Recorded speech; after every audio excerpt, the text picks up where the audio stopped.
എനിക്കറിയാം പണ്ടൊരു പാവപ്പെട്ട മനുഷ്യരുടെ സമ്പത്തൊക്കെ ഉണ്ട്, താൻ ഗൾഫിൽ നല്ല ജോലിക്കാരനായിരുന്നു, 10, 30, 25 വർഷം മുമ്പ് നടന്ന സംഭവമാണ്.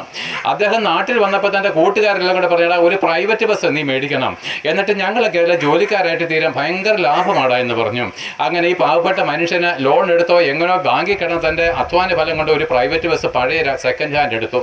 നമുക്ക് പ്രിയപ്പെട്ടവരെ, അവൻ്റെ കൂട്ടുകാർ പറഞ്ഞു, എടാ ഒരു ദിവസം ഇത്ര 1000 രൂപ നമുക്ക് വരുമാനമുണ്ട് ഈ ബസ്സിന്, ഇത്ര 1000 രൂപയുടെ പെട്രോൾ അടിച്ചാൽ മതി, ഡീസൽ അടിച്ചാൽ മതി, പിന്നെ കണ്ടക്ടർക്കും കിളിക്കും ഡ്രൈവർക്കും ഇത്ര രൂപ, ബാക്കി എത്ര ഉണ്ട്, ഒരു ദിവസം തന്നെ 25 വർഷങ്ങൾക്ക് മുമ്പ് തന്നെ 5000-ലധികം രൂപ ഓരോ ദിവസവും നിനക്ക് ലാഭം കിട്ടുമെന്ന് പറഞ്ഞു.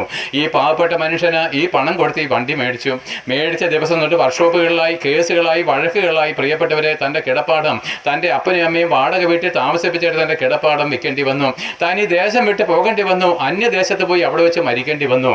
നമുക്ക് പ്രിയപ്പെട്ടവരെ, ഇതാണ് മനുഷ്യൻ്റെ പരാജയം എന്ന് പറയുന്നത്. കണക്ക് കൂട്ടികൾ ഒന്ന്, പക്ഷേ ജീവിതം വേറൊരു വഴി.